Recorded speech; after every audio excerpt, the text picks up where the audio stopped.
3 invités avec nous chaque soir pour décrypter les mouvements de la planète marché. Axel Bott est avec nous, le directeur de la stratégie de marché d'Ostrom Asset Management. Bonsoir Axel. Bonsoir. Alexandre Baradez nous accompagne, chef analyste chez IG. Bonsoir Alexandre. Bonsoir. Et Patrice Gautry est également à nos côtés, chef économiste de l'Union bancaire privée. Bonsoir Patrice. Bonsoir Grégoire. Merci d'être là Patrice. 2 bonnes nouvelles. Première bonne nouvelle, le rapport sur l'inflation aux États-Unis pour le mois de septembre a été publié finalement avec un peu de retard malgré la paralysie de l'administration qui se poursuit aujourd'hui encore. Deuxième bonne nouvelle, l'inflation visiblement est un peu moins élevée que ce qu'attendait le consensus des économistes et pave la voie à de nouvelles baisses de taux, au pluriel bien sûr, pour la Réserve fédérale américaine. Oui, tout à fait. Alors, les baisses de taux, c'était déjà programmé puisque Powell s'est déjà engagé pour le mois d'octobre. Sur l'inflation, effectivement, quelques petits points à relever. Le bas de la fourchette, 0,3, 0,4, donc c'est sorti à 0,3. Ce qui est intéressant, c'est de voir qu'il y a dans ces bons chiffres quand même des hausses de tarifs. Et on retrouve en fait les prix de certaines affaires, de certains biens importés qui sont en augmentation. Et ces biens-là, on les retrouve depuis plusieurs mois. Donc, il y a, malgré les bonnes nouvelles, il y a quand même des hausses de tarifs. Alors, il y a eu une modération après sur d'autres biens, d'autres services. Les services n'ont pas débordé. Non. Mais on est, en fait, quand on regarde le glissement annuel, on est à 3% presque partout. Les services 3,5%, l'indice général 3%, l'indice cœur 3%. Donc, quand on enlève l'énergie et l'alimentation. Alors, quel est le scénario que l'on peut attendre sur les prochains mois ? On va encore avoir distiller au fur et à mesure des mois, peut-être encore jusqu'au premier trimestre 2026, ces petites hausses de prix, puisque les entreprises, en fait, ont, je dirais, étalé les hausses de prix liées aux tarifs selon, en fait, la demande ou selon l'état de leur stock. Donc, on va avoir encore des dérives dans un certain nombre de biens qui va maintenir, effectivement, un petit peu de hausse de prix sur le mois pour ces biens-là, relativement beaucoup plus fort que ce que l'on a en termes de tendance. Ce qui veut dire que si les services restent sur leur même tendance, donc 0,2, 0,3 du côté des services du loyer, par exemple, c'est la composante la plus importante, on va avoir une inflation qui évolue 3, 3,2, peut-être même pas 3,5, et donc sur encore les prochains mois. Ce qui veut dire que c'est pas un bon chiffre en absolu. 3%, c'est plutôt élevé.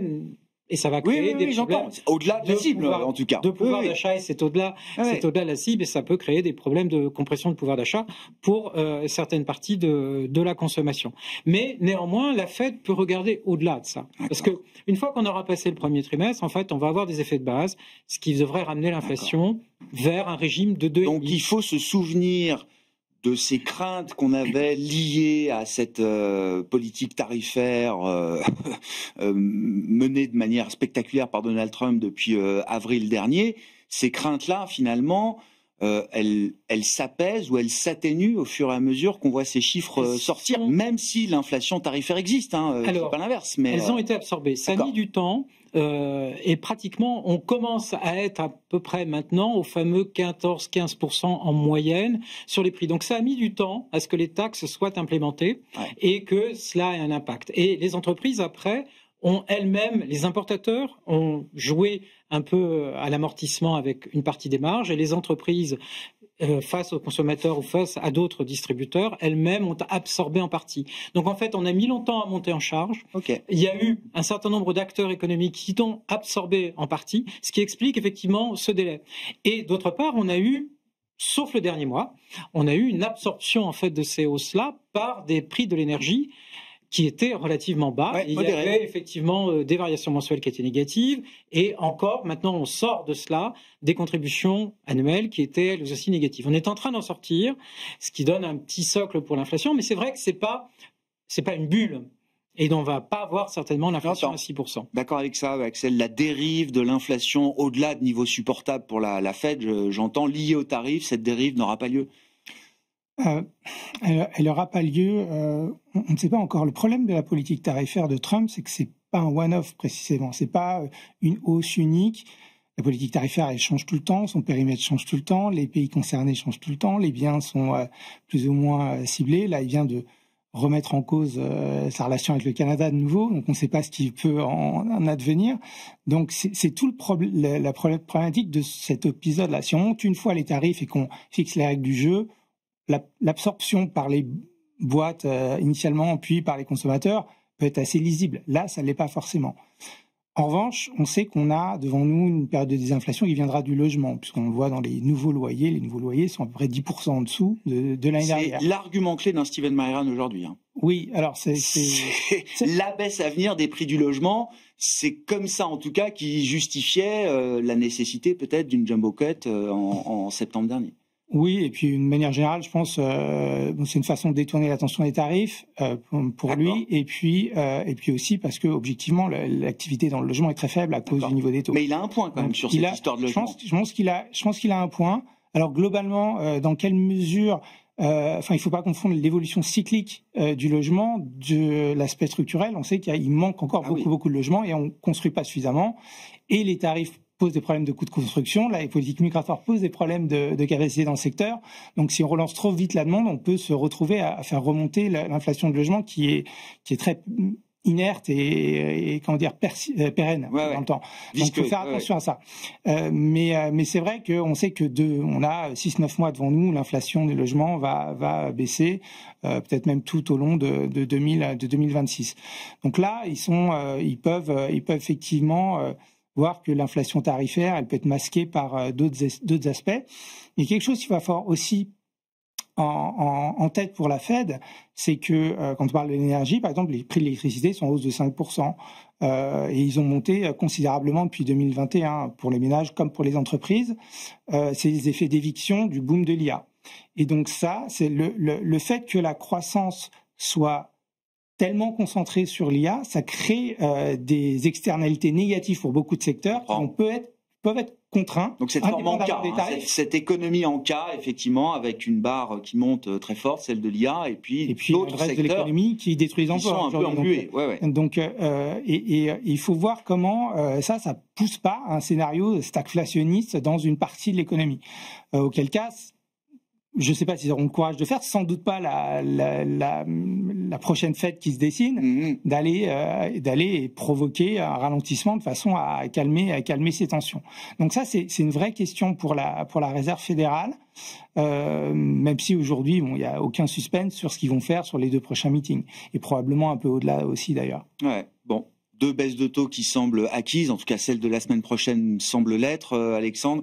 Celle de décembre est en bonne voie d'être acquise, d'autant que je le disais en introduction, il n'y aura peut-être pas de prochain rapport sur l'inflation aux États-Unis d'ici la fin de cette année. La dernière réunion de la Fed cette année a lieu les 9 et 10 décembre. Est-ce que c'est déjà bien intégré dans le marché? Je pense notamment aux actifs risqués qui sont nourris aussi par ces baisses de taux anticipées de la Fed. Non seulement c'est pricé, mais le marché, il y a toujours ce côté du verre à moitié plein et le verre à moitié n'existe plus pour les marchés financiers. Typiquement aujourd'hui, avant les chiffres d'inflation, on avait déjà une probabilité de baisse de taux à 99% pricée par les futurs Fed Funds. Donc c'est déjà acté, ce qu'ils accèdent, une baisse, 2 baisses, le marché a déjà intégré ça et pour autant ça n'a pas empêché le marché de réagir parce que l'inflation était un peu en dessous en termes de progression que ce que le marché attendait. Ça c'est le verre à moitié plein. Ce que disait tout à l'heure Patrice, c'est la question, il y a une progression de l'inflation. C'est-à-dire qu'on avait un bottom d'inflation de 5,6 je crois, on a remonté vers les 3% et là-dedans c'est une contribution des biens depuis 4 à 5 mois maintenant, donc typiquement lié aux effets. Et on voit l'énergie qui recontribue aussi un petit peu.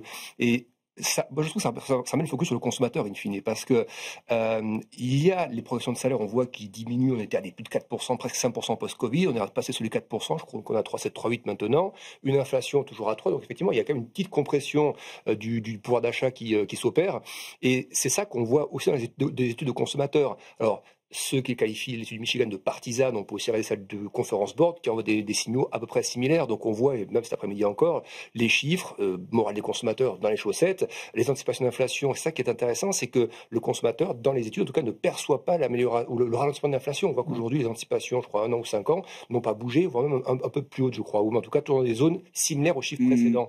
Et j'ai l'impression que la question du consommateur va être centrale dans les prochains mois, plus que l'aspect purement résultat d'entreprise ou autre. C'est comment le consommateur navigue avec des taux qui restent élevé finalement, même si la Fed détend un petit peu la chose. On a des taux par exemple, les cartes de crédit aux États-Unis, le taux moyen, c'est 21-22%. Si vous dézoomez ça sur le graphique de 40 ans, c'est niveau record en fait. Même pré-subprime mode, on n'avait pas des taux aussi élevés sur les cartes de crédit. Donc le consommateur a été hyper résilient. On est toujours ne jamais parier contre le consommateur américain. Pour autant, ce consommateur, est-ce qu'il peut encore encaisser des taux comme ça de... Toujours cette histoire en cas. Oui, le top 10%, si le top 10% continue de consommer, et c'est difficile d'imaginer qu'il arrête, avec en plus des effets richesse qui jouent à plein pour cette partie-là de la population, ça se verra pas dans les chiffres macro. Et c'est là que la politique de la Fed, elle est aussi faite pour tout le monde. C'est-à-dire que pour le top 10, top 20, effectivement, eux ne ressentent pas l'inflation. Même si c'est à 4%, quand vous êtes de l'immobilier, des actions, un bon job, l'inflation même à 4%, ça ne fait rien pour vous. Par contre, pour ceux qui n'ont pas d'immobilier, pas de patrimoine financier, qui vivent au jour le jour, une inflation à 3% collante, ça c'est un problème. Et surtout qu'on voit que le marché de l'emploi commence à se dégrader un petit peu depuis quelques mois. Donc oui, pour une partie de la population, effectivement, la moins aisée, ça peut commencer à être un problème. Et c'est peut-être ce qu'on commence à voir dans ces défauts qu'on a eu sur la partie crédit auto et la partie subprime notamment. On sait que les crédits auto, déjà, c'est des taux élevés en moyenne de 19%, et sur la partie subprime, vous avez des taux 15-16%. Donc, il est possible qu'on commence à voir, et là on commence à reparler un peu du marché du crédit, de la titrisation ou autre, Diamond de JP Morgan l'a un petit peu souligné ça. Est-ce que c'est pas les premières petites mousses à la surface? Les cafards. Après 14 ans d'expansion du marché du crédit, voilà. Et j'ai l'impression que c'est ça qu'il faut regarder en ce moment, parce que le marché, lui, a vraiment des lunettes roses où mauvaise stat macro égale baisse de la Fed, inflation qui reste élevée, pricing power égale marge des entreprises, et en fait le marché ne se saisit que des éléments positifs et refuse de voir des éléments qui sont de nature, regardez Netflix ou Tesla par exemple, c'est deux boîtes du top 10 Nasdaq qui ont en EPS inférieur aux attentes. Et donc on dit oui, le marché c'est pas la macro, ok, alors, si les marchés c'est la micro. On verra, le vrai moment de vérité c'est la semaine prochaine avec les hyperscalers. Mais quand on parle des deux signaux que le marché ignore, Tesla en est l'exemple même et Netflix en est l'exemple même. Marché des lunettes roses, mais des lunettes vert teinté ou vert fumé, c'est-à-dire qu'on est quand même un peu à l'aveugle. En tout cas, du point de vue des données macroéconomiques. Est-ce que c'est un problème? Ça fait un mois de shutdown. Alors, on en rigole comme ça, etc. Mais bon, un mois de shutdown, est-ce qu'à un moment, ça se paye d'une manière ou d'une autre, Patrick? Alors, en théorie, ça se paye. C'est-à-dire que communément, dans les épisodes précédents qui avaient aussi duré longtemps, c'était 0,1, 0,2 points de croissance sur le trimestre en moins, sachant qu'une fois qu'on rouvre, on devait rattraper. Là, l'enjeu est un peu différent, puisqu'en fait, associé à cette fermeture de l'administration américaine, n'est pas associé le débat sur le plafond de la dette. Puisqu'avant, c'était ce qui bloquait tout, mais ce qui donnait aussi une incitation à ne pas aller trop loin. Alors que là, il y a une prise en otage du marché du travail qui devient un élément de communication entre des républicains qui vont régulièrement dîner à la Maison-Blanche et qui accusent les démocrates, et les démocrates qui accusent les républicains de dîner à la Maison-Blanche et de ne pas négocier. Donc, grosso modo, c'est devenu un enjeu médiatique dans lequel, en fait, le marché du travail devient lui-même un élément de chantage, puisque Trump, maintenant, et l'administration républicaine menacent de carrément les licencier, donc on ne pourra plus aller visiter les parcs nationaux, par exemple, puisqu'il n'y aura plus personne.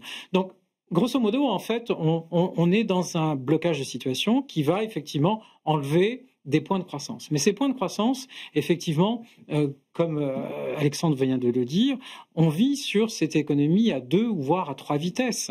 Et la vitesse du government shutdown, pour l'instant, elle n'impacte pas les marchés parce qu'elle n'impacte pas véritablement l'économie ou dans son fonctionnement. Et que malgré les accidents de crédit, pour l'instant, ça reste que des incidents isolés, qui ont été d'ailleurs en partie compensés par les bénéfices avec des provisions. Donc on provisionne, mais pour l'instant, il n'y a rien de systémique.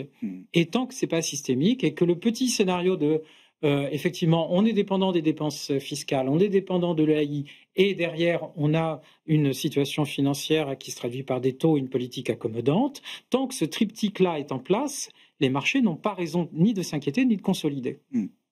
Pourquoi est-ce que la Fed va arrêter la réduction de son bilan, Axel? Et je me souviens de vous, déjà il y a plusieurs mois, nous préannoncer, avant même Jérôme Boel, que c'était sans doute la prochaine étape sur le carnet de route ou le carnet de voyage de la Réserve fédérale américaine. Oui, parce que tout simplement parce que les tensions sont très fréquentes en fait sur le marché monétaire aux États-Unis, et il arrive que le taux de SOFR, c'est-à-dire le taux de prise en pension, c'est des prêts entre banques ou différents acteurs financiers qui sont collatéralisés, c'est-à-dire vous prêtez du cash et vous recevez un titre en échange.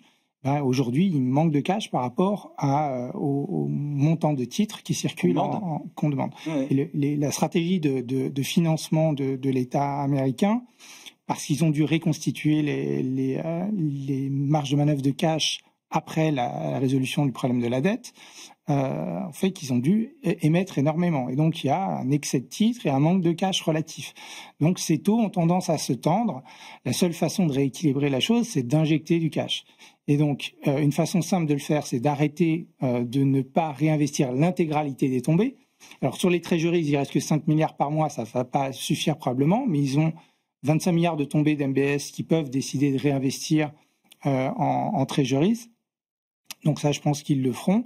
Et dans le pire des cas, ils feront comme en 2019, c'est-à-dire là où il y avait les tensions étaient exacerbées, en septembre 2019. Il ne se passait rien dans l'économie, mais sur les marchés, c'était un petit peu tendu. Et ils referont un petit QE en achetant des T-bills. À l'époque, ils avaient acheté 500 milliards de T-bills très, très, très rapidement. Quelle partie de la courbe ils vont choisir? Plutôt de la partie courte ou le bills, oui, c'est 0,1 an. Okay, okay. C'est ça qui est le plus efficace pour traiter les conditions de liquidité.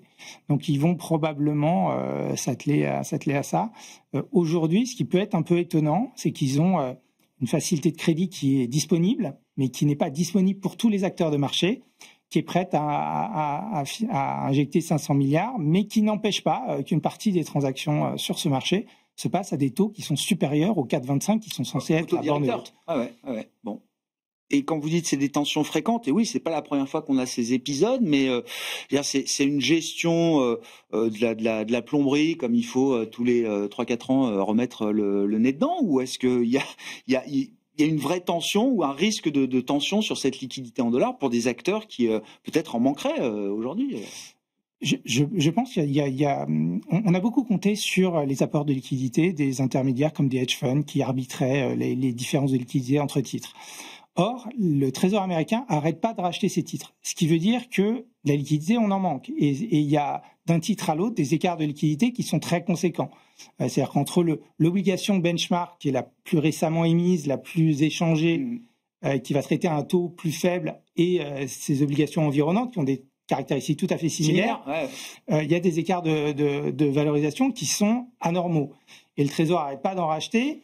Pour avoir poser ce point au Trésor américain, la réponse qu'il nous apporte, c'est de dire on ne sait pas où ils sont, les arbitragistes, parce que sinon on rachèterait 150 milliards depuis le début de l'année de treasuries off the run. Donc il doit manquer à la fois, alors liquidité c'est un terme qui englobe beaucoup de choses, mais sur la liquidité de marché c'est probablement pas aussi fluide que ça pourrait l'être.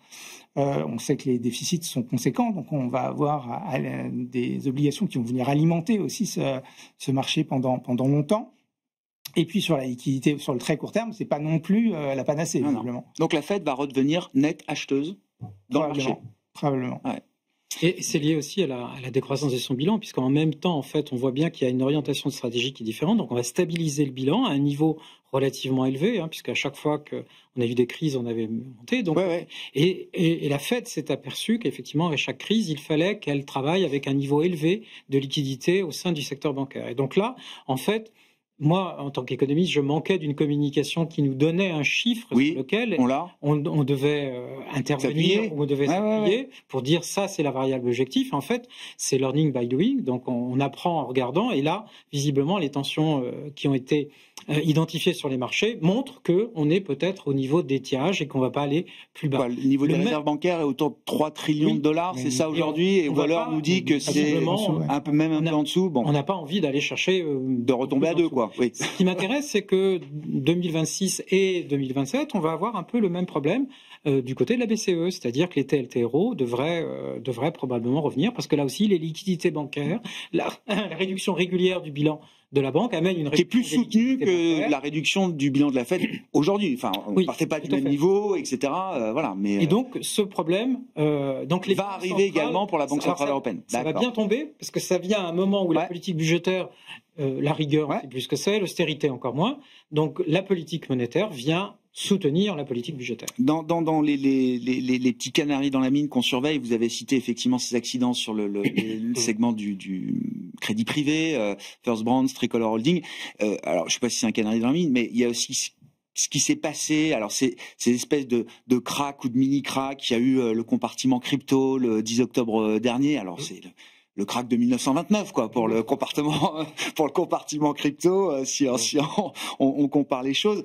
Il y a ce qui s'est passé aussi en début de semaine, ce coup d'arrêt, je veux pas dire de crack sur l'or, alors avec un drawdown intraday de l'ordre de 8%. C'est quand même spectaculaire, mais à remettre évidemment dans le contexte d'un run qui a été là aussi tout à fait spectaculaire. Et ce qui est intéressant à comparer, c'est les tailles de marché aussi. C'est-à-dire que les cryptos aujourd'hui, c'est 3 000 milliards, et là-dedans, Bitcoin, c'est quasiment 2 tiers. Ouais. C'est de noter que les réactions qu'on a vues se faire sur les marchés, c'est vraiment un flash crash. Hein. Il n'y a pas à appeler ça autrement. Ça descend, et puis à un moment donné, ça lâche d'un coup, et on perd 10-15 000 $ en l'espace de quelques minutes. Donc, phénomène de liquidation, on nous a dit, beaucoup se sont fait liquider. Exactement. Et ça intervient sur quoi? C'est pas un investisseur long terme qui se fait liquider. Celui qui achète du 1 pour 1, qui a des cryptos dans un wallet et qui tient ça pendant 5, 10 ans, 20 ans, il regarde ça de loin, ça ne le concerne pas. Ceux qui sont liquidés, c'est ceux qui utilisent ou des produits dérivés ou qui, via des plateformes, on n'a pas encore ça en Europe, mais c'est une plateforme qui propose des effets de levier, des futurs cryptos ou autres, où là vous avez des leviers 50 ou 100. Donc probablement qu'on avait des effets de levier qui s'engageaient là-dedans. Après, donc la baisse, 20-30% à peu près depuis le top. Après le marché de l'or, effectivement, on regarde aussi que les volumes sur options avaient grimpé au plafond énormément ces derniers mois. C'est un marché qui est plus gros, donc la correction est moins forte parce que le marché est plus dense, profondeur de marché plus importante. Il reste donc le troisième autre marché qu'on regarde tous, le marché action, où les messages de Trump, ça fait 3% de baisse à peu près en intraday depuis le top. Donc c'est limité. Mais pour autant, les mesures qu'on a sur les volumes ETF leveragés utilisés aux États-Unis, par exemple les options ou autres, et l'exposition des particuliers, la part des actifs financiers, des actifs actions dans la partie totale des actifs financiers des Américains, on est à plus de 40-45%, ça dépasse les niveaux bulle Internet ou autres. Donc on sait que les Américains sont très exposés et les volumes tradés, c'est un produit qui génère de l'effet de levier, sont très importants. Donc ça veut dire que le levier est bien présent dans ces marchés-là et que donc il a encaissé le message de Trump, il a réussi à y faire face. On aurait pu avoir moins 7, moins 8, je pense, voilà, avec des coupe-feux ou autres, sans aucun problème, un vendredi soir à 22h. Hein. Donc c'est un peu dangereux comme message, mais le marché a tenu bon parce qu'il est plus dense et plus voilà. Mais ça veut... Pour moi, les messages qu'on a sur la crypto, c'est des messages préalables. C'est-à-dire que si on se souvient bien en 2021, par exemple, après l'euphorie post-Covid, les cryptos avaient lâché après 2 mois avant les actions. Donc il y avait un signal un peu avancé comme ça des cryptos et après les actions avaient lâché. Et moi, mon sentiment, c'est qu'on a la même chose. C'est-à-dire que les gens qui traitent les cryptos aujourd'hui, c'est plus une minorité. C'est monsieur et madame tout le monde avec soit des ETF, soit en direct. Donc ce journée, c'est le caractère évidemment spéculatif. Oui. Commun à ces marchés d'or et de crypto aujourd'hui. Quand les mouvements sont devenus exponentiels, généralement, effectivement, on voit que le retail est assez présent dedans, avec des produits leviers. Vous avez vu Beyond Meat? Oui. Non. 1000% en 4 jours. Et pour rebondir dessus, on voit aussi depuis à peu près 2 mois maintenant que tout le compartiment non rentable, c'est-à-dire il y a des indices qui suivent les valeurs non rentables, la tech non rentable. Beyond Meat n'est pas rentable, en l'occurrence. Alors il y a aussi là-dedans des valeurs IA qui sont prometteuses autres, il n'y a pas que des canards boiteux, mais c'est quand même des parties du marché où on y va quand vraiment on s'ennuie sur le reste, ou plutôt on a déjà surinvesti sur le reste, on se dit... Le volume de trading action qui est réalisé par des plateformes qui ne sont pas les grands opérateurs boursiers, donc des Robinhood, etc. aux États-Unis, dépasse désormais les 50%. Oui, non, pour moi, on a tous les ingrédients d'une surchauffe de ce marché. Et juste pour revenir à ce que vous disiez sur la partie rapidement, les tensions interbancaires, il y a une différence cette fois-ci par rapport à 2010-2019, c'est qu'en 2018, il y avait déjà une baisse du marché de près de 20% liée aux premières tensions États-Unis-Chine, première guerre commerciale.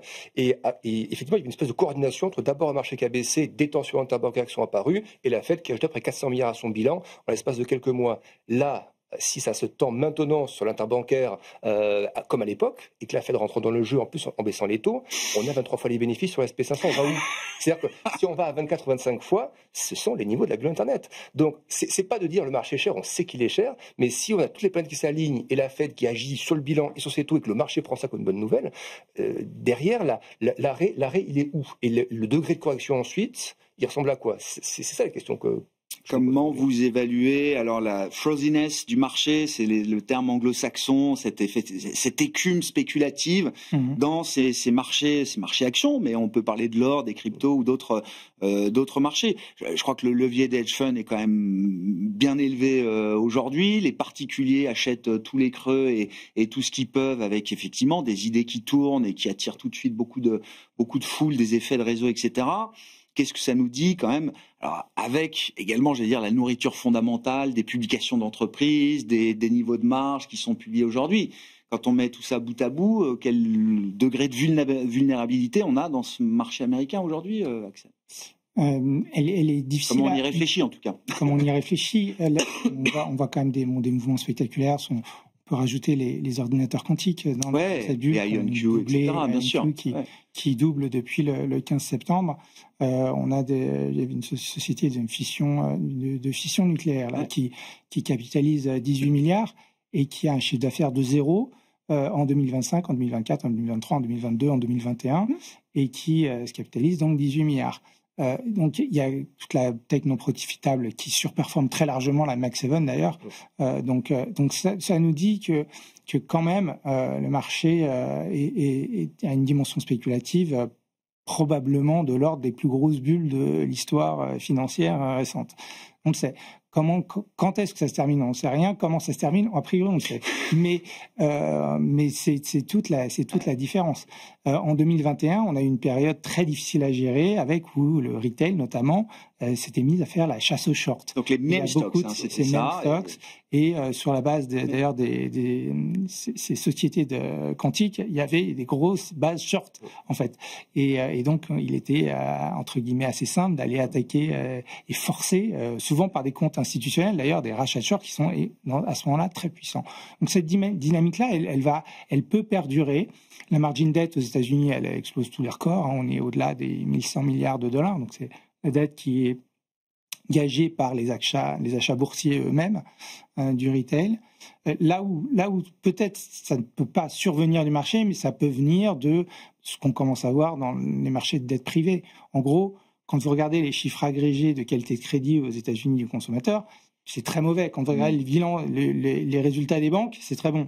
Et même le produit de service, ce qui veut dire simplement que le risque de crédit, il est logé ailleurs, dans des structures qui sont extrêmement opaques. Et une des choses les plus incroyables pour Zions, qui avait fait un petit peu les gros titres il y a quelques jours, c'est qu'il les contrats des banques régionales en difficulté, donc qui perd 1 milliard de capi pour une exposition de 50 millions. Donc bon, les marchés peuvent aussi exagérer dans les deux sens. Mais surtout, ils n'avaient pas conscience déjà d'avoir cette exposition parce qu'ils pensaient que le collatéral qui était pledgé en face de leur prêt à ces fonds leur donnait un ordre de priorité. Ce qui veut dire qu'il y a probablement beaucoup de choses pas très claires, très opaques, dans la façon dont est financée l'économie par le biais de ce marché. Donc il y a des vrais risques de contagion de ces marchés privés vers des marchés publics cotés liquides. Exactement. On peut, à mon avis, découvrir beaucoup de mauvaises choses qui nous rappelleraient la crise de 2008, dans lesquelles personne ne comprenait rien à comment fonctionnait un CDO, encore moins un CDO Square, encore moins un CSO d'ABS synthétique.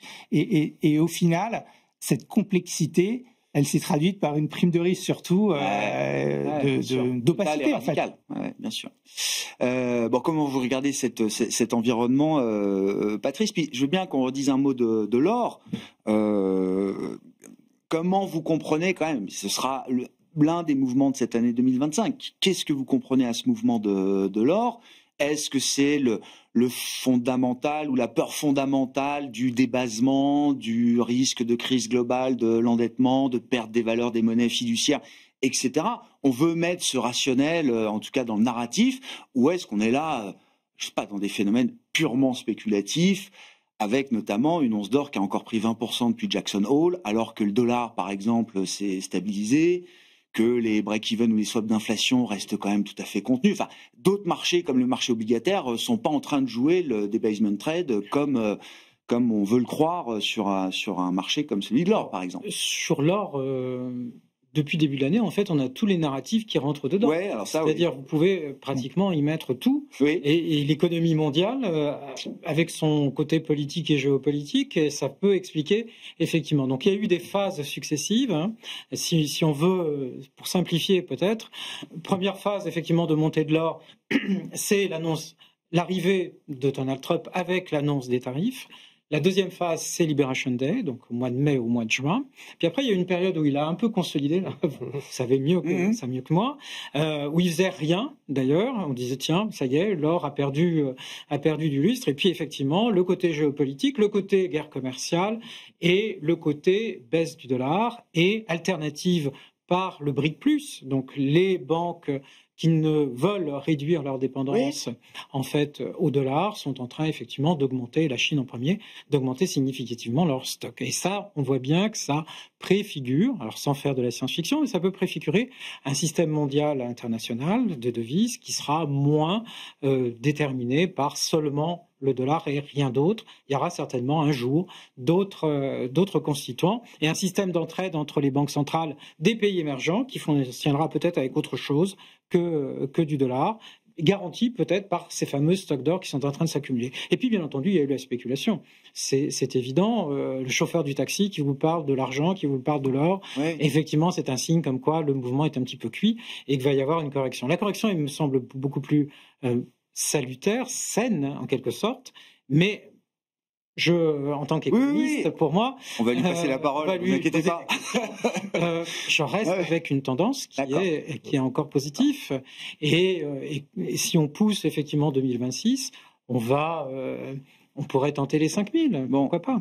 Dollar, ce que nous disent alors peut-être, je sais pas, est-ce que les facteurs techniques, l'analyse graphique nous aident là à comprendre où on en est dans cette tendance sur l'or? Est-ce que la tendance de fond reste évidemment haussière, mais que nous dit quand même cette alerte de début de semaine? J'ai regardé sur les métaux effectivement moins précieux que l'or, mais l'argent par exemple, les signaux sont quand même effectivement à moyen terme toujours très positifs. C'est-à-dire que l'argent est juste revenu chercher son sommet de 2011, donc un très vieux sommet, et ces signaux de marché habituellement sur des commodities ou autres, même sur les gros indices, c'est des signaux plutôt de poursuite de mouvement. En fait, on rattrape un retard énorme et on compte des creux qui avaient 10-15 ans et on remonte sur ces niveaux-là. Donc pour l'argent, effectivement, on a cassé un sommet, on redescend de 10%, même si on redescend encore de 5-10%, je pense qu'il faut plutôt effectivement acheter là pour le coup, là sur ces actifs-là, oui, buy the dip, sur toute la thématique des métaux précieux, semi-précieux et même industriels, qui eux ont moins réagi aussi. On voit des cuves commencent à taper des résistances. Donc la thématique métaux industriels, ça j'y crois beaucoup, par rapport à même industriellement qui pourraient aussi se relancer un peu dans les trimestres qui arrive. Donc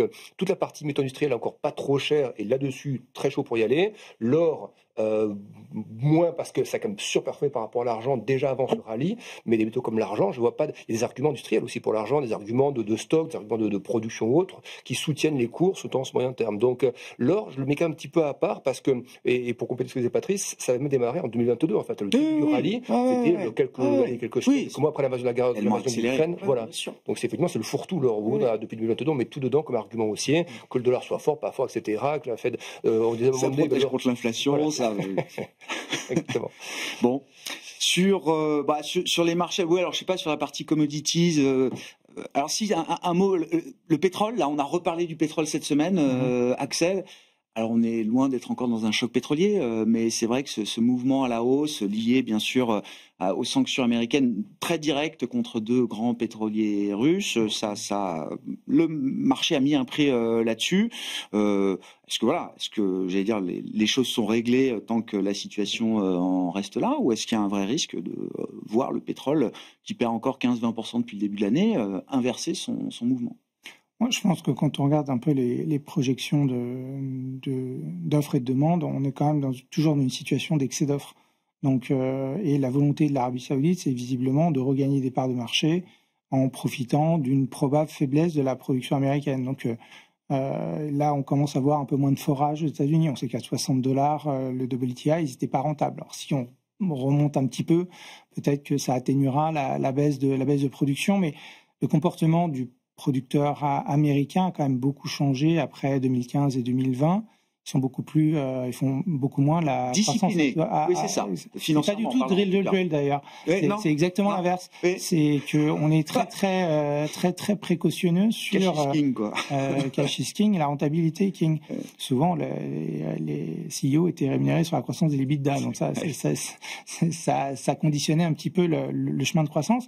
Et longtemps, le marché du pétrole s'est stabilisé grâce à la croissance du shale oil. Là, apparemment, on a un peu plus de marge de manœuvre pour augmenter un petit peu l'offre. Il y a peut-être un deal entre l'Arabie Saoudite d'ailleurs et Trump pour en profitant, regagnant des parts de marché, affaiblir un petit peu la Russie, si tant est que ce soit l'objectif réel de Trump. Mais en tout cas, je pense pas que le pétrole aille si loin que ça. Le marché a fait son travail cette semaine avec Oui. ces sanctions américaines. Gardez la parole pour un tour de table sur stratégie de marché, du coup, Axel, où est-ce qu'il est de bon ton d'être encore exposé, où est-ce qu'on a envie peut-être d'être un peu plus défensif aujourd'hui? Est-ce que les marchés actions sont mûrs pour une forme de rotation? On sent qu'il y a des tentatives à la faveur de la saison de publication de résultats, par exemple, ou est-ce que les thèmes historiques de cette année, en tout cas, restent les thèmes porteurs de demain? C'est difficile de se mettre en face du marché action toujours. C'est toujours le problème. Donc on est obligé d'être un petit peu neutre à positif sur les marchés d'actions en reconnaissant tous les problèmes de valorisation qu'on a pu identifier. Le marché de taux américain, on est à 4, c'est notre prévision pour la fin de l'année. Donc le chemin est fait. Ouais. Le chemin est fait et on est à peu près à la fair value au niveau des États-Unis. On pense qu'il y a peut-être un risque de repontification l'an prochain, mais tout état de cause, à court terme, on ne voit pas de raison d'être dans un sens ou dans l'autre sur les taux américains. Il y aura peut-être un peu de tension sur les taux européens, parce que je pense que la BCE est un peu trop optimiste sur l'inflation. L'inflation est quand même encore à 2,4 en termes corps, et puis et quand on regarde l'évolution des salaires, on peut imaginer qu'il y a un peu d'inertie à venir dans l'inflation. Donc les marchés sont pricés pour 1,6 l'année prochaine. Oui. Et je pense que ça peut dériver un peu à la hausse. Donc, le creux d'inflation ne sera pas aussi bas que ce qu'on projette pour l'instant. On projette plutôt vers un 8, un 9 avec une inflation fin d'année prochaine à 2%, ce qui fait que le prochain mouvement dans longtemps de la BCE, c'est peut-être une hausse. Certains pensent encore que le prochain, c'est quand même une baisse. Mais moi, je pense qu'il faut un gros choc pour que ce soit une baisse. Ouais. Je pense que c'est un peu l'atout qui garde dans la manche à sortir, mais fondamentalement, je pense que la dynamique de l'inflation est peut-être un peu moins favorable que ce qu'elle croit. Donc ça nous donne peut-être une idée d'aller sur les indexés inflation. Puis on aime toujours le crédit, le high yield un peu moins pour des raisons de valorisation, mais on voit pas tellement de catalyseurs en Europe pour qu'il y ait une crise de crédit. Donc voilà, on aime bien le crédit et puis on a du mal à se mettre en face des actions. Ouais, bon, philosophie d'investissement là. Alors il faut rester investi. Déjà, c'est-à-dire que le cash n'est pas le king. Dans cet environnement, on est obligé aussi avec la traction, ce momentum, cette espèce de vortex que l'on a sur les marchés actions et qu'une politique économique fait tout pour que ça dure. C'est surtout ça en fait. On sait bien qu'effectivement, il y a des choses qui sont tendues. Alors, plutôt que de toucher les allocations, on va avoir des allocations qui sont en faveur des actions, majoritairement 50, un petit peu même au-dessus, avec encore, bien entendu, de la technologie américaine, avec des protections. Et en fait, c'est plus maintenant l'art de la protection que de choisir les stocks. Et puis après, on va regarder ce qui n'est pas américain, ce qui est japonais, ce qui est chinois. C'est une autre façon d'acheter encore de la technologie, d'ailleurs. Mais on peut regarder moins cher, peut-être moins exposé à certains risques que l'on a décrits en technique de marché. Et puis après, on regardera des valeurs défensives, on regardera aussi un peu le secteur de la santé, parce que là, il y a eu des accords qui ont été signés avec les États-Unis, qui libèrent peut-être un petit peu de baisser un peu la pression. Et c'est un secteur qui, effectivement, est pas cher. Mais en dehors, quand on sort des États-Unis et quand on sort de la technologie, on travaille, on l'a vu, avec les prévisions de bénéfices qui peuvent ressortir en Europe maintenant avec le début de cette saison, on est revenu à quelque chose de légèrement négatif. Donc c'est pas glorieux. Puis après, effectivement, je rejoindrai l'approche sur le crédit, avec des petits bémols des côtés, alors sur des trucs très techniques, les CLO, des choses comme ça. D'accord. Là, on va revenir un petit peu, on va remettre de la qualité. D'accord. Et on pas acheter effectivement à des prix qui sont un peu trop tendus. Alexandre? Oui, moi l'a dit, je suis toujours assez positif sur la Chine, sur les valorisations, sur le potentiel. Donc l'effet de retard, après cette énorme correction de 2021-2023, donc il semble qu'il y a toujours du potentiel là-dessus. Mais c'est vrai que sur l'Europe, moi je la trouve attractive d'un point de vue des perspectives, le move de l'Allemagne en début d'année, la BCE effectivement qui a cette politique plus active que la Fed. On voit même les PMI aujourd'hui, PMI global, zone euro, mais ce PMI traduit quelques fractures quand même. L'Allemagne qui retrouve un petit momentum plus sympathique, la France qui freine tout ça. Les spreads OAT Bund sont toujours à 80 points de base, donc le marché action est un peu plus vite peut-être que le marché obligataire par rapport à ces questions souveraines, budget ou autres. Mais quand on dit l'Europe, moi je trouve l'Europe attractive, on voit des indices du sud de l'Europe par exemple, MIB et IBEX, qui sont revenus chercher leur record quasiment historique pas loin. L'idée c'est que dans ces zones-là, c'est très bien à moyen terme. Le seul risque, et c'est là où je trouve qu'il y a des risques qui se concentrent, c'est qu'on sait que les marchés européens, on l'a vu vendredi 10 octobre, quand ça bouge sur les États-Unis, inévitablement ça bouge sur l'Europe. Et comme on atteint des niveaux assez hauts maintenant sur les indices du sud de l'Europe, bien riches en banques ou autres, l'idée c'est qu'il faudrait d'abord une expansion pour tout le monde, US et Europe un peu contraintes, j'ai envie de dire, pour rentrer, mais ça que le timing, comme toujours, c'est le plus dur. Merci beaucoup messieurs, merci d'avoir été les invités de Planète Marché ce soir. Alexandre Bardez, IG, Axel Bott, Ostrom Asset Management et Patrice Gautry, l'Union bancaire privée.